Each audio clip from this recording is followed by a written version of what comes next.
بزوتنەوەی نەتەوەیەتی کورد پاش سەرهەڵدان و دەسەڵاتداری برایەتی کوردی تایبەت سەردەمی بەدرخانیەکان و سەردەمی دەسەڵاتدارانی شێخایەتی ناریەکان کەوتە بەردەم قەیران و شاری داگیرکەرانی کوردستان بە جۆرێک کە ئومێدی زیندووکردنەوە لە شوێنەواری ئەم دووەدا بەدی نەدەکرا.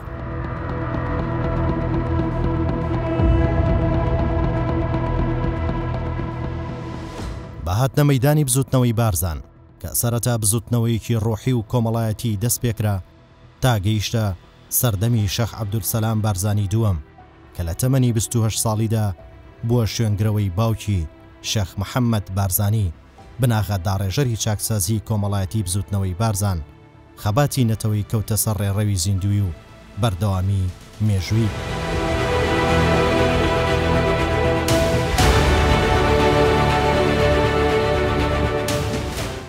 شەخ عەبدولسەلام بارزانی لەو تەمەنە لاویەوە هەستی نیشتیمان پەرۆری وای لێ کرد بیر لە دوا ڕۆژی میلەتەکەی بکاتەوە. توانی بە بلیمەتی و دانایی ڕابەرایەتی بزوتنەوەی بارزان گیانێکی تازە بداتەوە بەر بزوتنەوەی نەتەوایەتی کورد. ئەمەش لەسەر بنەمای خوێندنەوەیەکی ژیرانەی وردی گۆڕانکاری جیهانی و هەروەها بنەمای چاکسازی سیاسی و کۆمەڵایەتی کە خەباتی نەتەوایەتی تاکو ئەمڕۆ بە پێشەوایەتی پرەنسیبەکانی بزوتنەوەی بارزان و ڕابەرایەتی بارزانی توانوێتی بە زیندوی بمێنێتەوە و بە شێوەیەکی بەرچاو گەشە بکات.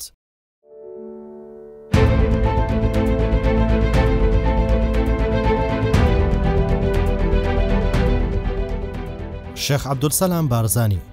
دوای کۆچی دوایی شەخ محەممەدی باوکی لە ساڵی 1903 بووەتە شێخی ڕابەری ڕێبازی نەخشبەندی لە تەکی بارزان و دەفەرەکەی.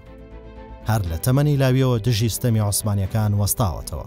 لە ساڵی 1970 تەلەگرافێکی ناردۆ بۆ سوڵتان عەبدولحەمید لە ئیستانبول. زمانی کوردی لە ناوچە کوردیەکاندا بکرێتە زمانی ڕەسمی. خوێندن لە قوتابخانەکاندا بە زمانی کوردی بێت. کاربەدەستانی فەرمانگەکان لەوانە بن کە زمانی کوردی دەزانن. باجەکان بۆ چاکردنی ڕێگاوبان و کردنەوەی قوتابخانە لە ناوچە کوردیەکاندا خەرج بکرێن. سوڵتانی عوسمانی داواکاریەکانی بە داواکردنی جیابوونەوە دانا. لە 1970دا هێزێکی گەورەی سەربازی ناردە سەر بارزان.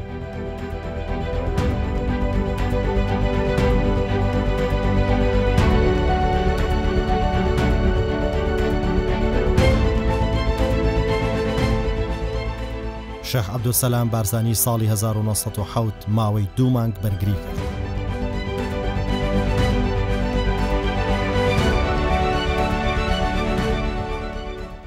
ناچار بوو بۆ ماوەی ساڵێک لە ناوچەکەی خۆی دوور بکەوێتەوە. چووە ناو تیاریەکان لە باکووری کوردستان و لە لای مارشەمعون مایەوە و ڕێزێکی زۆری لێگیرا. سوپای عوسمانی بارزان و دەڤەرەکەی سووتاند و ژن و منداڵیش بەدیلگیران. مەلا مستەفا بارزانی برای بچووکی ئەو کات تەمەنی 4 ساڵان بوو لەگەڵ دایکی ئەوانیش بەدیلگیران و گواسترانەوە بۆ بەندیخانەی مووسڵ.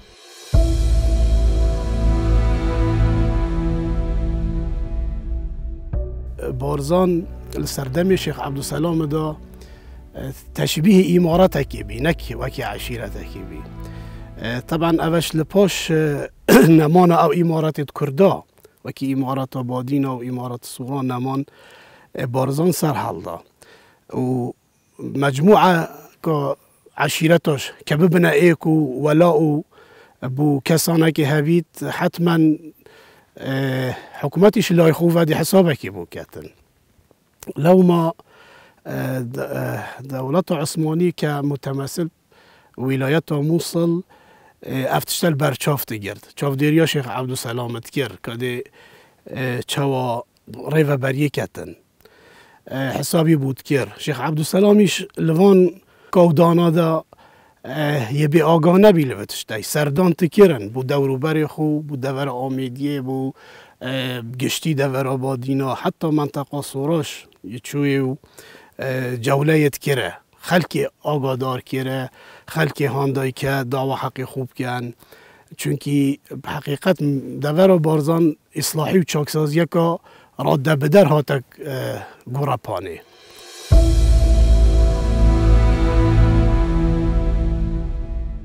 پاش ئەوەی عەبدولسەلام بارزانی لە جێی باوکیدا ڕابەرایەتی بزوتنەوەی تەریقەت و بزوتنەوەی بارزانی کرد بە تایبەت لە نێوان ساڵانی 1903 تاکو 1970 کە جۆرە ئارامیەک لە بارزان هەبوو دەستی کرد بە چاکسازی کۆمەڵایەتی و گۆڕانکاری سیستمی ژیان. وەکو ویگرام گەڕیدەی بریتانی دەڵێ لە سەردەمی عەبدولسەلام بارزانیدا ئاسایش و سیستم دەبێتە بە سوودترین ڕێگای پاراستنی خەڵک کە فۆکسی چاکسازیەکانیشی خستە سەر چەند بابەتێک لەوانە هەڵوەشاندنەوەی سیستمی ئاغایەتی لە سنووری دەسەڵاتی بارزاندا. ئەم هەڵوەشاندنەوەش با ڕەوشتێکی دوور لە توندوتیژی بەڵکو لە ڕێگای ناتوندوتیژی معنەوی.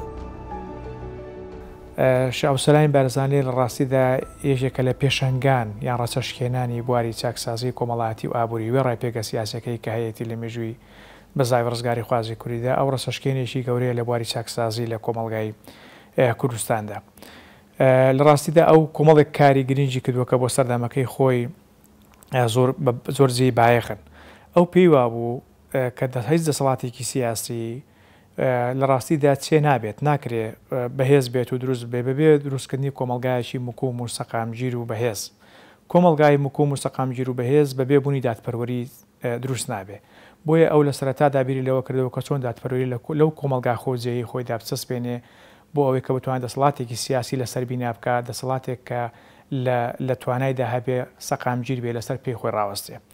هەر لەبەر ئەوە دەستی کرد بە کۆمەڵێک چاکسازی لەناو ئەو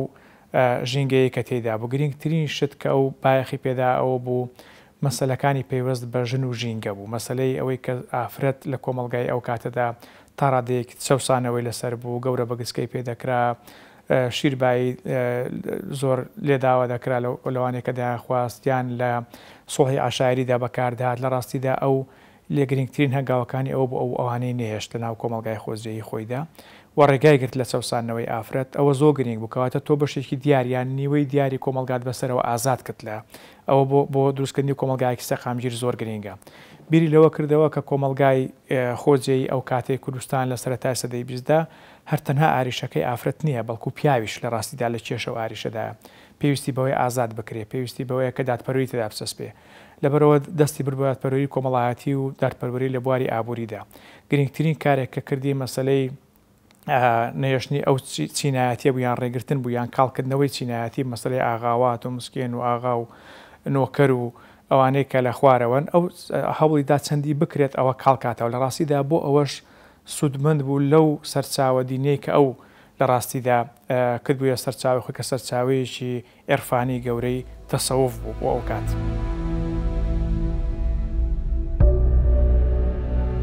شێخ عەبدولسەلام بارزانی پەیوەندیی بەهێزی لەگەڵ سەرۆکۆزەکانی کورد بەست بۆ لادانی زوڵم و زۆرداری لەسەر کورد و ڕزگارکردنیان لە چنگستەم و چەوسانەوەی عوسمانیەکان. ئەو زاتە کەوتە گەڕان بە دوای ڕێگایەکدا بۆ ئازادی نەتەوەکەی. بۆ مەبەستەش دەستی کرد بە سەردانی سەرۆکۆز و شێخەکانی ڕێبازی قادری و نەخشبەندی لەلایەک و پەیوەندیکردن بە ڕێکخراوە کوردیەکانی وەک کۆمەڵی تەعالی و تەرەقی کورد، کۆمەڵی هێوی و کۆمەڵی سربەخۆی کورد. ربط منطقة جريا هات فيها كومبينة كيف قال زعيمة كردا طبيعي المنطقة دهوكي جدار قال لك بحثي تكيا كري تكيا بريفكا وتكيا دهوكي طبيعي منطقة طريقة قادري دو تكيا هبون هيك البريفكا بو هيك الدهوكي بو بس وقع بالزعيمة تكيا هردو الدهوكي بو هر الزعيمة هردو كايا كنت قلت الشيخ نور محمد بريفكي دهوكي اوجي قال الشيخ عبد السلام او الشيخ عبد السلام صلاه شارديتشو اوجي هل شارديتشو او زعيمه كمعظم بو طريقه قادري والشيخ عبد السلام زعيمه طريقه نقشبندي بو وفهردو افهردو طريقه صوفي ناف كردات بربلافون وقتي قال يدهوكي شوفانك البربازيديت نامك دافي قلت توكي قلت شوفان الشيخ نور محمدي ما قلت هذا ما مبيني قهندي قلت فالكيف ازل اسمان اللي تجرم بعرض اسمكت انا وقت شو بريكاوي انا قصر خلدهوكي والباري كومبينه كير زعيم ديت كرداجي حاضر بون اكشوا شيخ بادي نقشبندي كو اوجي زعيمه كي نقشبندي البامرني صلاه زون صد بينجدو امر خدي كري حاجي رشيد بك برواري كوميري برواري ابو مازن عشته برواري يا اوجي حاضر بو علامه زعيم دوسكيا جيل حاضر بوي تشيجي اف عشته كمازن دوسكيا متاكد كاكيش كو يختي كي اغا بو الوير اوجي كومبون اجتماع كاكيري عند قرار الدين كو كمين وثيقه تاريخ كردا دا دوكيومنت دركتي مطالبه بحق كردا تذكر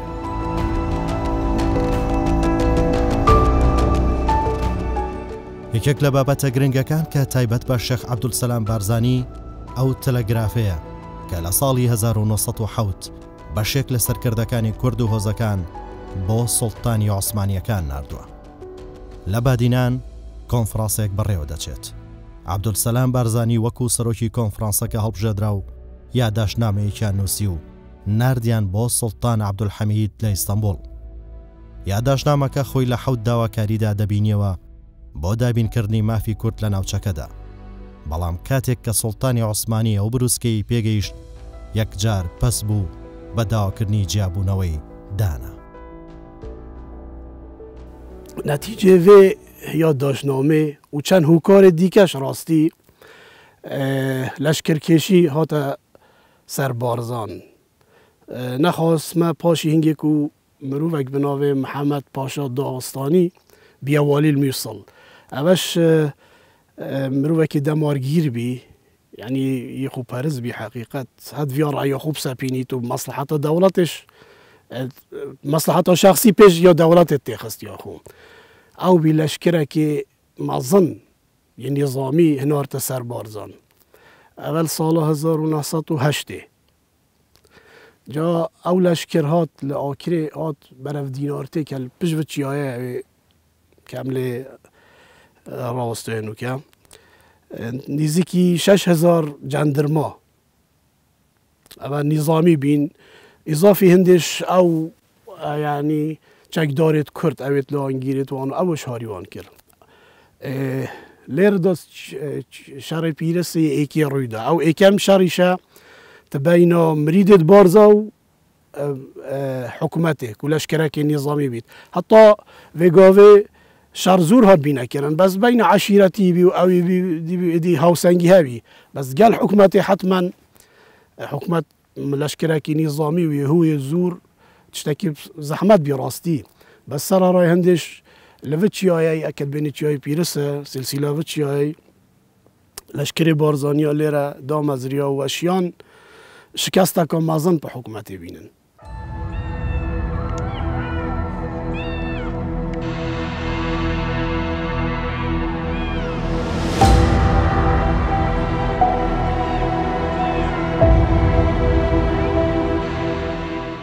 عەبدولسەلام بارزانی بە شێوەیەکی هاوتەریب لەبارەی ژینگە و ژن چاکسازی مێژووی ئەنجامدا.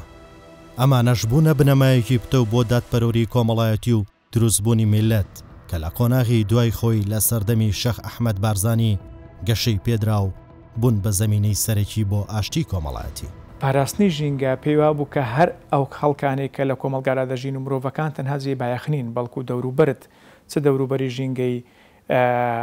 بێجان بێت چ ژینگەی بەیجان بێت کە بریتە لەو ئاژەڵانێک کە لەگەڵمان دەژین لەو چوارسێوەیەدا هەمویان جێگەی بایەخن بۆیە ئەو هات چاکسازیەکانی لەو بارشدا بە قەدەغەکردنی ڕاوی بێسەروبەر بە بڕینەوەی دار بە تێکدانی ژینگە هەموو ئەوانەی لە کۆمەلگای خۆیدا قەدەغەکرد کە ئێستاش وەکو کەلتورێکی مکوم چەسپاوە لە ناوچەکە و کۆمەلگا درێژەی پێدەدا. پێی وا بوو کە سەقامگیری کۆمەلگا تەنها بریتین لە بایەخدان بەو خەڵکانەی کە زۆرینەی کۆمەلگا پێک دێنن بە تایبەتی لە بواری دینی. بۆیە لە ڕاستیدا هەموو ئەو کارانێک کە شێخ عەبدولسەلامی شەهید لەو کاتە ئەنجامی داوە کاری ڕەچەشکێنین زۆر پێش سەردەمی خۆی کەوتووە لە زۆر بواردا. جا ئەو بوارانە چ پەیوەست بن بە ئازادی کۆمەلگایی پەیوەست بە ئافرەت و بە مەسلەی کاڵکردنەوەی چینایەتی چ پەیوەست بن بە گەنجدان بە پێکاتەکانی دیکەی جیاواز لە پێکاتی زۆرینە کە بریتین لە ئاینەکانی دیکە یان نەتەوەکانی دیکە کە لە ناوچە دەژین هەموو ئەوانە دەبێت هەستکەن کە هاوڵاتی ناوچەیەکن بەبێ ئەوەی کە ئەو کەسە هەست نکات کە هاوڵاتیەکە و فەرقی پێ ناکرێت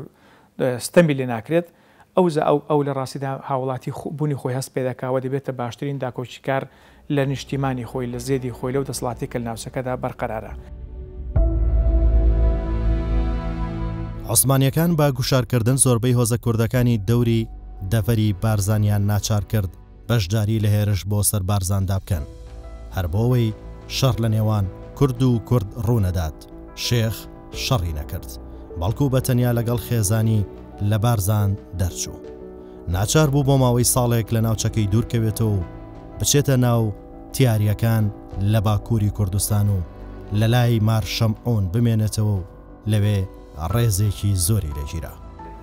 جارێکا دی بەڵە خۆشیێڤە نەکردن حەملەکا دی بێ لەسەر شێخ عەبدولسەلامی. شێخ عەبدولسەلام نەچار بووی وەختی لەشکەرگەلێکی بقووەت بوو لەشکرێکی مەزن بوو بشتو بس شو يعني هم بيجين انسحاب كير شو ناف كي شو ناف تياريا شيخ عبد السلام بريفت ناف تياريا أو قال فاضل سر مسيحيها ببوشي نتلا قال جا كرد وعشرة كردات عدايل المسيحية بكن بجاش فلا المسيحية قلت الشيخ النصارى أنت حاجت كر وقتي شوي ودولة عثماني هاتي شونك تياريا شونك مازنة تياريا كيا مارشمعون بطريق كمازنة واي الدنيا أو قبيلة بند قلت ملك مازنة قبيلة وانت قلت ملك شونك وارش تخاري جلك تواكر نبرت ملك كي واكر نبر وقتي والي عثماني هاتي يه جولمرجي شونك قلت مارشمعين قداستها قلت الشيخ عبد السلام يهاتي قشاغها نكتانا قلت شو تبيني وصاص تبينم أبخوي رشتي بو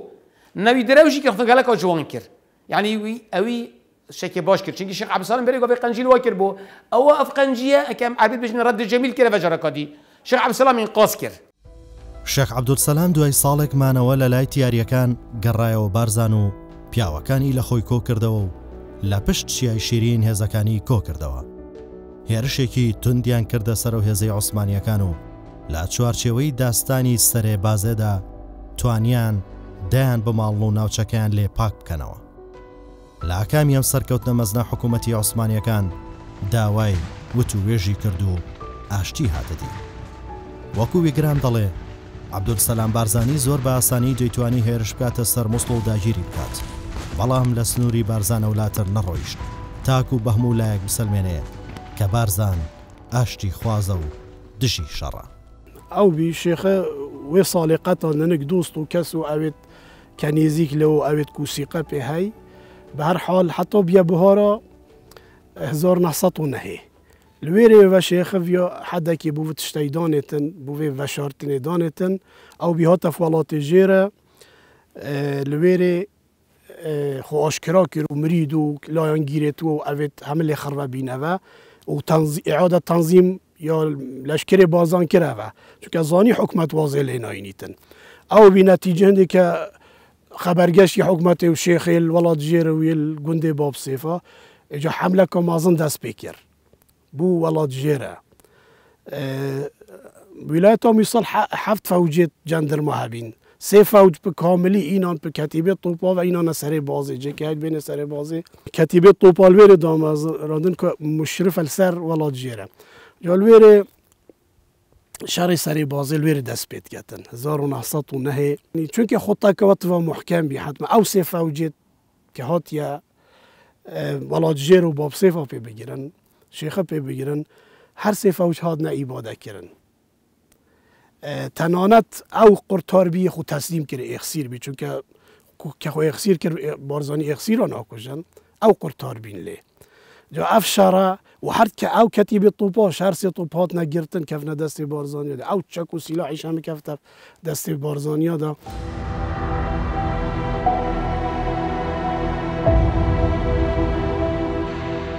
ئەو ئاشتی و ئارامیە تا سەر نەبوو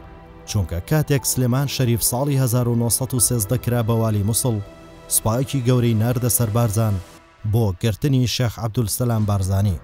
شێخ کە زانی لە ڕووی ژمارە و چەک هاوکوفی ئەو هێزە زۆرە و پڕچەکەی ئەو والیە نابێتەوە کشایەوە و ڕووی کردە ڕۆژهەڵاتی کوردستان سليمان نظيف باشا جهد أخي كور سعيد باشا ديار بكر إنا ميسري كروالي وحملة كمازن عسكر جالك إنا حمير رخائنا ويختي الشيخ عبد السلام نش ياخذ البريد قلت حملة جالك مازن مش قوة وزير تربو قال هبطوا الشهيد بون هاتنا كشتن وفت نافو دنك وقودي بوشو رابو شو كي سمكوش كاكديد شو روش هلاته شنو وير سمكوش كاكديد شو خوي سلماسه عبد الرزاق بدرخان باشا ديد هر سه بيكوا رامون چورنك چونه تبلیس عاصمه پایتخت جورجیا لوری کی دید غراندوق دید کره قیصر روسیه مازن پیوندی گل واکر اف پیوندیه گلک ناو دنگ بون گل روسی کو اکمین زعیم کردا شد پیوندی گل دولت کازل حزب کتی وقتی کو روسا و بری بگاوجی فت اس اماجی بکم گود بو گرامی مستشرق اسکتلند انگلیس اس حس کم گل تبم لندن اس ملک جورج بینم کره امریکا ویکتوریای با پیری وی ملکه وگاوه چارلزی بابه دیکاوی بابه الیزابت دیکاویه از بینم یعنی پیوندید وی مال الجلدو دولت زلهستی وقتش عالم خرج زلستر کو ایک بریتانیا بو العظمى ایک جی روسیا بو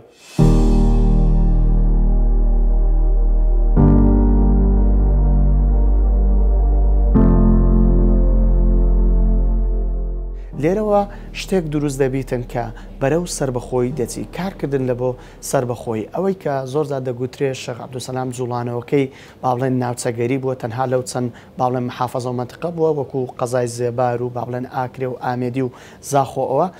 نەخێر بەڵگەنامە عوسمانیەکان زۆر شتی ترمان پێ دەڵێن و ئەوەی کە ئێستا ئێمە دەیڵێن ینی ڕاستە لەسەر چاوەکان تا ئێستا نەگوتراوە بەڵام لە راپۆرتە نهێنیەکان لە بەڵگەنامە نهێنیەکانی مخابراتی عوسمانی و مخابراتی ڕووسی باسی ئەو بابەتانە دەکا کە ئەوەی ئێستا بە بەڕێستان دەڵێن و ئەو بەڵگەنامانەی کە لە بە ئەرشیفی بەریتانیشدا هەیە مەسەلا بۆ نمونە ئەگەر سیر بکەین شێخ عەبدولسەلام لەو کاتێک کە دەچێت دووجار دەچێت بۆ شاری خۆی لەو کاتێک کە بڵێن ئاوارە دەبێت وەکو کۆتازار لە ساڵ 1940 دەڕوا بۆ شاری خۆی لەوێ هەندێک دەڵێن کە قەیسەری بینیوە و زۆربەی سەرچاوەکان شاکوڕانە لەگەڵ ئەوەی کە نوێنەری قەیسەری بینیوە طبعاً ئەوەی لێرە گرینگە ئەو کۆبنەوانە چی بووە لە پێناوی چی چووە و چۆن بووە لێرە مخابراتی ڕووسی هەندێک نامە ئاڕاستە دەکاتن کە هەندێک نامە دزەی پێکرا لە فەرمانبەرانی مخابراتی ڕووسی یان وەزارەتی خارجە ڕووسی لە بۆ سەفارەتی عوسمانی لە بۆ سەفیری دەوڵەتی عوسمان لە پێترسبۆرگ لەوێن دەر کۆمەڵک زانیاری ئاماژە پێکەن کە پرۆژەیەک هەیە بە ناوی پرۆژەی سربەخۆیی کوردستان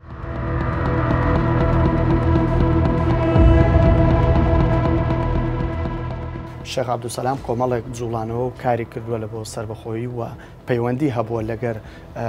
کۆنسوڵی وڵاتان طبعاً ئەوانە لە ناو ئەرشیفەکانی عوسمانی و لە ناو بەڵگەنامەکاندا بوونیان هەیە هەم ئەرشیفی ڕووسی هەم ئەرشیفی بەریتانی هەمیش ئەرشیفی عوسمانی بۆ ئەمە ئێمە لە کتێبخانەی زانکۆی سۆران بەشێک لەو ئەرشیفانەمان لەلا هەیە کە ئەو بەڵگەنامانەی کە ئاماژە بە هەوڵەکانی شێخ عەبدولسەلام و پەیوەندیەکانی دەدا بۆ نمونە ئەگەر بەڵگەنامەیەک وەربگرین کە لە وەزارەتی خارجی دەوڵەتی عوسمانی لە بۆ سەرۆک وەزیرانی دەوڵەتی عوسمانی نێردرایە کە تێدا ئاماژە بەوە دەکا کە کۆنسوڵی بەریتانیا لە شاری مووسڵ چاوپێکەوتنی لەگەر شێخ عەبدولسەلام بارزانی کردووە ئەو مۆزوعانەی لە نێوانیاندا بووە مەسەلەی بابەتی کوردستان بووە لێرە کە دەڵێ بابەتی کوردستان مەبەست لێی سربەخۆیی کوردستان بووە چونکە لە چەند لاپەڕەیەکی تریشکە عینەن ئاماژە بە سربەخۆیی کوردستان دەکەن کە باز لە سربەخۆی دەکات لێرە هەم وەکو تاوانێک ئاماژان بۆ کرێن ئەمە تاوانەکی شێخ عەبدولسەلام ئەوەیە کە کاری لە بۆ سربەخۆی کوردستان کرد سربەخۆی حکومەتی کوردستان و حکومەتەش خۆجەیی حکومەتەی کوردستان بدرێتە لە ژێر دەستی لە ژێر سێبەر ڕووسەکان دروستبی هەمیش لە ناو ئیفادەی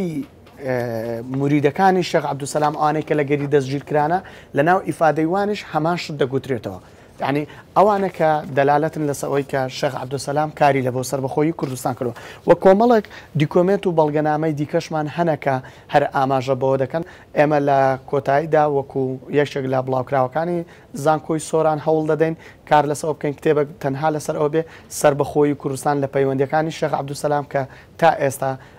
دەتوانم بڵم 180 کتێبەکە تەواو بووە لەوێن دەیان دیکۆمنتی دیکەمان بەیان کردووە بە بەریتانیش دیکۆمنتی بەریتانیش و راپۆرتی مخابراتی ڕووسیش و هەروەها مخابراتی عوسمانیش کە چۆن باز لە هەوڵ و جوڵانەکانی شێخ عەبدولسەلام بارزانی دەکەن لە بۆ سربەخۆیی کوردستان ئەڤە بوومە دیار بوو کو شێخ ئێکەمین زەعیمی کوردایە پەیوەندیت خۆت نیف دەوڵەتی چێکردن ئێکەمین ئێکە الگەل بریتانیا والگەل رووسیا پشتی وێ ئەف بنە ماڵە شیا ئەف بنە ماڵە بارزان برایەتوی نەڤیەتوی و برازایەتوی شیان پەیوەندیت خوب هێز پێخن الگەل کێ الگەل ئەمریکا کود ئەو دەوتەزل هێزە والگەل بریتانیا والگەل فەرەنسا و حتا الگەل رووسیا شکی برای مەلا مستەفا بهەب خۆچ ڕۆسی پشتی ساڵ 1940 یعنی ئەڤە ئەو ڕێک بۆ ئەو ڕێکە شێخ عەبدولسەلامی بووە خۆش کردی ئەڤە ئەو بوو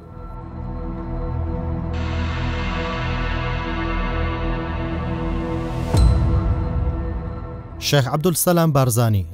لە گەڕانەوەیاندا بۆ بارزان بە گوندی گەنگەچیندا تێدەپەڕی سۆفی عەبدوڵڵا گەورەی گوندەکە لی پاڕایەوە میوانی بێت بە شەو شێخ عەبدولسەلامی ڕادەستی سوپای تورکیا کرد دەوڵەتە عوسمانی یعنی گەلێک ئەو دیدیا خۆش شێخ عەبدولسەلامی خلاص کرد چێکێ چاوە خلاص بوو ڕابکینە وەلێکینە گەلێکی تند گوتی سلێمان نەزیف کوڕە سەعید پاشای دیاربەکری اینا میسلێکی ڕەوالی ئەو گەلە دژمنی شێخ عەبدولسەلامی بوو و وەختی شێخ عەبدولسەلام هاتیە گرتن جێداخەیە مەسیحیە تەسلیم نەکرد بس كردك بسلمان كنا في عبد الله صوفيا خلي عشرة شكاكة تسليم دولة كير مقابل هند بهارا رشوة كابيس وأين ديار بكي إنا مثله والشارد 12 هات سدردان.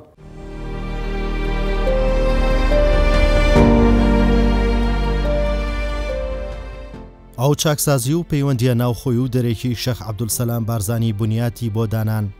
بۆ داهاتوو بوون بە نەخشەڕێ و بەهای مێژووی. هەروەها مێژووی زیندوی بزوتنەوەی نەتەوەی کورد لەسەر دەستی بزوتنەوەی بارزان بە تایبەتی لە سەردەمی شێخ ئەحمەد بارزانی و مەلا مستەفا بارزانیدا بە شێوەیەکی زۆر بەرچاو گەشەی پێدرا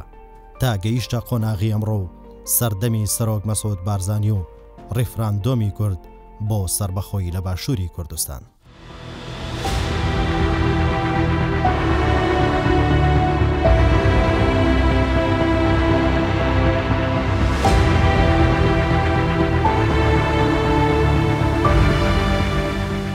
مريدة شيخش تسيكك تقال دوبين قالك وانش موقف وان